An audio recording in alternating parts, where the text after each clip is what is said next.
What's up, everybody? Once again, my name is Matt, and welcome back to Let's Play Ocarina of Time 3D Master Quest. In the last episode, we went all the way up the Death Mountain Trail, met with Runia, and he said that if we rid Dodongo's Cavern of the dangerous monsters, he'll give us the second spiritual stone. So in this episode, it's time for us to start the second dungeon of the game, Dodongo's Cavern. Now, as we're getting started, I want to sort of explain something, because I keep seeing this question in the comments, and I tried to explain it early on, but I must have done a bad job or people weren't paying attention. So, very simply, here are the changes in Master Quest. 1, you take double damage. 2, the map is reversed. 3, the dungeons have completely new layouts and are generally harder, and some of the skeletal locations have been changed. The story and everything else is pretty much exactly the same, minus like a few minor changes here and there. Anyways, real quick, might be a good idea to use your Hylian shield in this dungeon because, yeah, this is an active volcano and there are fire-based enemies, and if any of those fire-based enemies hit you while you're using your shield, they will burn it up. So, yeah, just play it safe and use the Hylian shield. You can buy another Deku shield in this dungeon, but it will cost you like 50 rupees, so it's probably safer just to use the Hylian shield. Alright, so across the way, there are 2 walls on the right and left that are cracked, and we can blow up with these bomb flowers right here, but the one on the left we actually can't reach, so our only option is to take this bomb flower and blow up the one on the right, which is good for us because this one contains a really large chest. So let's open this up and get ourselves the first generic dungeon item, which is the dungeon map. Hooray, now we can see where we're going and stuff like that. We also blew up like a boulder before we blew up that cracked wall, so let's head down here, step on that switch, which allows that pillar to reach the second floor. Now, you might be kind of confused if you're used to Dodongo's Cavern in normal Ocarina of Time, because generally speaking, like, the second floor is saved for much, much later on in the dungeon, but in Master Quest, you pretty much start out by going to the second floor. It's kind of weird, I know, seems backwards, but that's pretty much Master Quest in a nutshell. Everything is just not how you would expect. And like, this is probably the first temple where you can really see the different layouts in play, because the Deku Tree, while it is a little bit different, it's more or less the same. This dungeon is like completely different in the way that you go about completing it. Alright, so let's step on that switch, and it's going to unlock the door directly below us, so, we could go all the way back around, but you know what, I'll take the damage. Let's just head down here and go directly to that door. So generally speaking, like, the dungeons here in Master Quest are supposed to be harder, but this might be like my opinion only, but I actually find Dodongo's Cavern in Master Quest a little bit easier than normal Dodongo's Cavern. I don't know why. Like, the layout makes more sense, and the puzzles, while they are more complex, aren't really too much harder. We do have some new enemies called Beamos in here. We can just blow them up very quickly with these bomb flowers and get rid of them. But I do want to mention this. This temple has about, like, 3 rooms that are kind of pointless. Most of them I will be skipping. Like, for instance, there's a room behind that cracked wall that I just blew up. Inside that room, you're going to find a bunch of Song of Time blocks. Obviously, we can't do anything with those right now, so not going to bother going in there. Instead, we'll just stick to this room, collect the 5 silver rupees, and complete all the other puzzles in here. So this is actually pretty interesting. What you want to do here is light a Deku stick on fire, bring it over to this bomb flower on the wall. That'll knock it down, and now we can use it like any other ordinary bomb flower, and that was a really bad throw. What you want to do is actually, you know, throw the bomb flower right in between those 2 lines of bombs. That way they both blow up at the same exact time, but as you guys just saw, I'm really bad at throwing, so to make this simple, let's just stand here, take the damage, whatever, not that big of a deal, and at least it guarantees that, like, both sides of the bomb flowers blow up, and this staircase will come tumbling down. And Link, close your mouth, man. Flies are gonna get in there. That's disgusting. Alright, so now that we've done that, yeah, we don't need to go down there, because like I said, that room is entirely pointless to us right now. Let's just head up the stairs and look for the rest of those silver rupees. And this is actually the room where you can find the business scrub who will sell you a replacement Deku shield. Just stand on that center platform and it'll take you directly to him. Anyways, there should be... Oh, I think it's actually on the opposite side where the silver rupee in the crate on the bottom is. This one up here should also contain a silver rupee. And watch out for this Skulltula. Yeah, they try to sneak up on you, but don't you worry. I know where the enemies are for the most part here, so they ain't gonna get the drop on me. There's another one. Yeah, it might not seem like you can climb that, but you totally can. Let's get rid of this guy. Wait, how did I take damage there? What the heck? He wasn't even facing me. That was a little bit odd, but whatever, not a big deal. And the last silver rupee should be in this crate.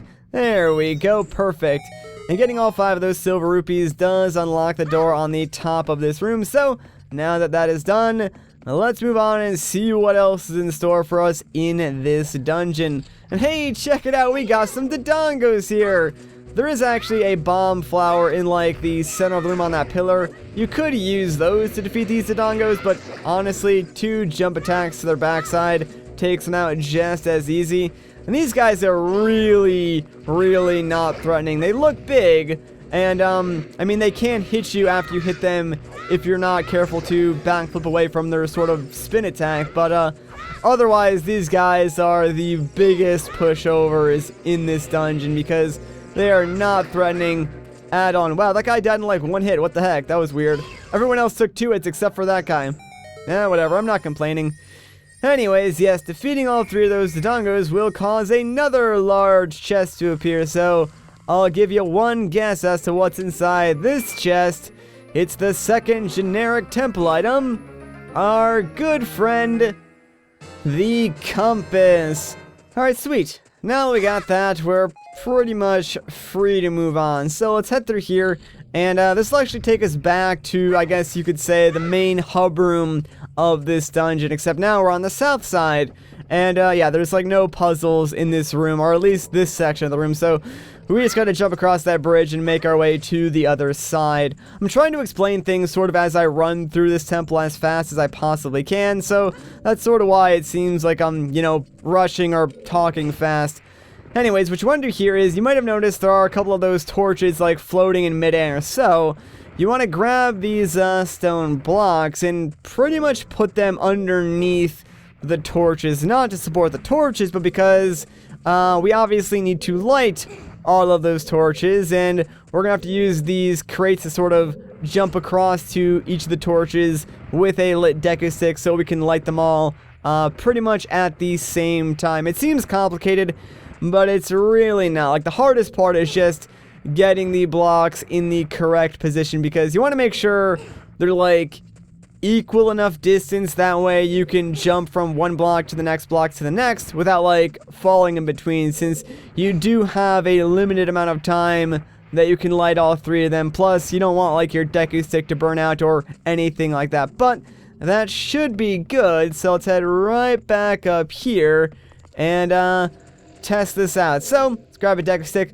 light it up, and let's try and jump on the rightmost block first. There we go, perfect. And now the rest should follow suit. Bam! How do you like them apples? First try, that's what I'm talking about. So, yeah, lighting all those torches unlocked a door on the right side of this chamber. You know, it's actually funny because this chamber in original Ocarina of Time has like a ton of blade traps in it, but they're completely gone in Master Quest, actually making this chamber a lot easier to get through. Anyways, you want to come in here immediately, take out your slingshot and look up because, yeah, remember these guys from inside the Deku Tree? Well, they're back, and they're equally as annoying and easy to take out now that we have the slingshot. So get rid of all those guys. That will unlock the door, but we're not done just yet. There's also a chest, although that's not really why I came here. If you listen closely, you might actually hear the rustling of a golden Skulltula. So I believe it's in this box. Yeah, there it is. That's the reason why I came here. I think there's like 3 golden Skulltulas in this dungeon right now. Only 2 of which we can collect. So at some point in the future, we will be like going back through various different temples, picking up the Skulltulas that we missed, because there are quite a few of them that you can't get like your first time through the temple, which does kinda stink, but whatever, not that big of a deal. There is a chest in this room that I think contains like 5 rupees. I'm not gonna bother going after it just because we really don't need the rupees, but we do wanna light a deku stick here, since after we go down this long, dark, scary hallway, it's going to reveal a torch and a web that we need to burn down along with this annoying Skulltula. So let's get rid of him real quick, and hopefully I can light this second torch quick enough. There we go. Alright. You know, now I'll be honest with you guys, I have no idea what that did. All I know is that it makes the Zelda chime. That's obviously a good thing, but I can't tell you what that activated. It probably like unlocked the door at the end of this room. Not sure. So the puzzle in this room, hardest in the entire game. You'll never guess what you have to do. All you have to do is pull this block to the other side of the room. That's literally it. Like, they put those other blocks sort of, well, I guess, blocking your path. Then they give you this one, and I guess it's supposed to be hard to figure out. I don't really know. I guess maybe the challenge is that there's baby Dodongos in this room, but those go away as long as, like, you don't jump down the second you enter the room, so not really too much of a challenge. And, oh, I totally didn't see that dumb bat there. Oh, wait, I didn't even take any damage. Holy crud, I'm a ninja, man. I did not plan that whatsoever. There are two bats over here that I see, though, so let's get rid of these guys real quick, especially the guy on the freaking bomb flower. And yeah, there is a cracked wall over there, so of course light the deck stick and activate this bomb. That way we can use it to blow up these rocks. Actually, there is no door over here, so I have no idea. Oh, there's the door. Maybe there were like spikes or I guess bars blocking the door. Not entirely sure. Whatever. We got some new enemies. These guys are Lizalfo. They're not too hard to fight, honestly, and if you can actually time a Deku Nut correctly, you can stun them, but apparently I am just the worst at that. Thankfully, if you use your Hylian shield, you can literally just attack them, guard, rinse and repeat, and you probably won't take any damage whatsoever. These guys are non-threats to you. Just wait for the proper time to attack and you'll be fine. Also, don't even bother chasing them around the room. Wait for them to come to you, since you pretty much have to, like, wait until they, you know, leave their guard open to attack them anyways, so it's not like you can really make the fight go any faster. Now, you might notice there are some boulders in the background there. Those are actually bombable, and we will need to bomb those later on to get something, but, we can't really do anything with them right now, so just remember that those are here. We'll be coming back for them much later. For now, though, let's just leave this room and get the heck out of here, man. Those Lizalfos were a waste of our time. Okay, this room actually is a little bit tricky. Probably one of my favorite puzzles in this particular dungeon. What you want to do here is, hit this diamond switch to disable this first ring of fire. That way we don't fall into a burning ring of fire. And make sure you get rid of that keys on that bomb. They really like to hide the keys on the bombs here. I mean, they're not really fooling me though, so it doesn't matter. But yeah, check the bomb over there at this boulder, and underneath that boulder is a switch. Now before we hit that, let's wait for this thing to run out. That way we can activate both of these switches at pretty much the exact same time, disabling both rings of fire, and then we can just, like, jump across the platforms and get out of this room. Oh crap, there's a Keese up there, isn't it? He's gonna bug me, isn't he? Yes, he is. Thank you so much, Keese. That was my bad, honestly. I should have remembered that he was there. Jerk enemy placement, though, not gonna lie. Alright, get out of here. Now let's just redo what we just did, because that dumb Keese messed everything up. But whatever, it's not that big of a time loss. Hit this other switch again, and now we are good to go. And try and be quick about it, because as you guys just saw, yeah, the switches do not last very long. They do go out after just a few seconds. And we're just gonna keep on running, Don't fall here. If you do, you have to, like, go back through a large part of the dungeon. Thankfully, we didn't. Now, we're back over here. So let's just pick this up and place it right back down. That way we can blow up all three of these boulders. And guess what room we're in? Yay, the room that we started in. That's right, everybody. We're back in, like, the main hub of the dungeon. Now, we're gonna take this bomb, jump down here. I don't care that we're going to take damage, because I want to blow up that wall in particular. And now we're good to go and explore some more of the dungeon. Dang, dude, we lost like 3 hearts already. Most of that was my fault by just like, you know, jumping and also getting hurt by the bomb, but that kind of stings. Hopefully we can find some hearts very soon. If not, I do know there is something nearby that we can get that will help us out, and I think I will actually get that. This is sort of like an optional room. You do not need to go in here, but it might be helpful. So let's wait for this plant to respawn because I need it to blow up the cracked wall over here. And like I said, you do not need to go in here, but if we blow up this cracked wall and head through this door, we're gonna find a lonely business scrub, and guess what he's selling? So he'll sell you a red potion for 40 rupees. Not a bad deal, so let's just buy it. And now we have a tasty red potion that we can use to recover some of our hearts if we get into a sticky situation. Not gonna bother using that now. And also, did he just drop like 3 hearts? I think he did. I just wasn't paying attention. I'm really mad that I just missed those because that was exactly what I needed. Anyways, yeah, like, set that bomb there to create a chain reaction. That's going to reveal an eye switch, which I don't want to hit right now. Instead, let's snipe this fire keys. And I think there's a Skulltula. Yeah, there he is. And hey, there are some hearts in the back. Alright, how did I get hurt there? You know what? Screw you, Skulltula. No, don't disappear, hearts, please. I need you. You know what, Skulltula? You're gonna pay for that, my man. I'm just gonna take you out with my freaking slingshot because you made me miss those hearts. And there's the eye switch. And that unlocks the door. I'm really upset. Oh, at least the Skulltula dropped 1 singular heart. I mean, I guess it's better than nothing. But I am so mad that twice in like a span of 30 seconds, I missed 3 hearts. And ooh, baby Dodongos. It's kind of funny. Yeah, if the baby Dodongos attack you and you don't feel like attacking them, you can just shield and they sort of go right over you. I don't think that's how that's supposed to work, but it does, so I am not complaining at all. And, hey, remember that mini-boss that we did before? It was so nice, they had to include it twice in this dungeon. So, yeah, 2 more Lizalfos that we need to fight. Really not hard, guys. Just do the same exact tactic as before. In fact, this one's actually even easier because the platforms are a lot larger, so you have like more room to play with. Although you really don't need a whole lot of room to fight these guys to begin with. Now, at this point, we are pretty close to finishing off this dungeon. Like, we're definitely over halfway done, but there's still a bit to do. Like, we have to pick up the item from this dungeon, then do a little bit of backtracking to get something that I was talking about before, and then we can pretty much make our way to the boss door. Like, there is a little bit of dungeon that we need to complete still, but it really shouldn't take us too long. And now that all of those Lizalfos are gone, we're 1 step closer to finishing off the Dodongo's Cavern.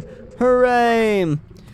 Alright, so, I think there's actually a lot of annoying things in this next room. Actually, yeah, there are. Okay, so first and foremost, that area to my left, that is entirely useless to us right now. There is a golden Skulltula in there, but there is no way for us to collect it. To unlock that area, just toss a bomb at those bombs, create that chain reaction, and that will unlock the door. Now, I don't know if I can actually do this or not, but if we take this bomb, we might be able to run it down here.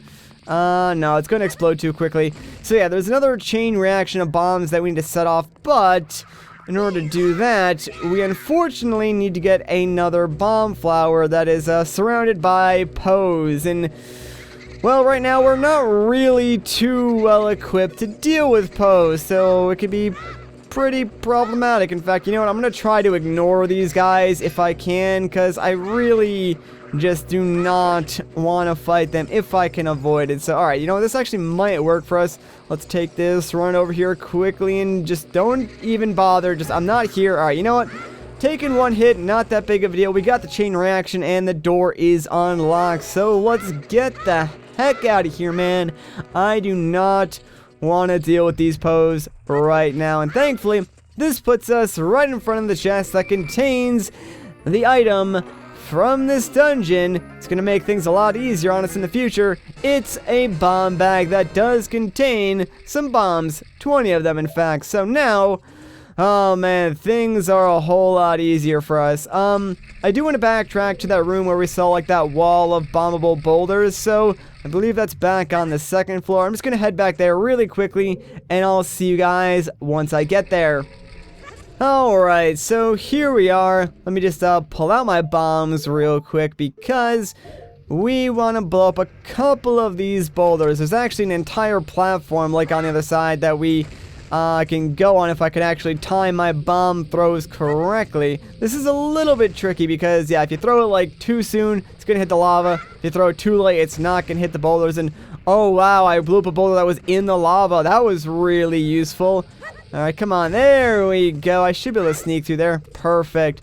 And the reason why you came out here is because there is a golden Skulltula to collect. Really, really well hidden golden Skulltula. Like, I could definitely see a lot of people missing that one.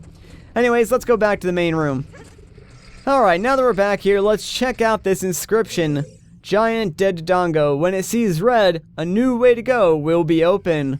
Well. Yeah, if you've played the original Ocarina of Time, this puzzle is exactly the same. So, come onto this bridge over the Dodongo skull, stand right at the edge of, like, these two gaps, take out a bomb, place it down, and make sure it sort of lands in the eyes of the Dodongos, because those explosions will cause the eyes to light up red. And like the inscription said, if we do that 2 times, it's going to cause a new way to open. That's right, the jaw of the Dodongo will lower down, and, well, that's where the rest of the dungeon is located, including the boss. But I think that's a good place to end off this video. So if you guys enjoyed this part, a like rating would be greatly appreciated. If you want to see more, consider subscribing. But once again, guys, my name is Matt. Thank you so much for watching, and I'll catch you in the next one.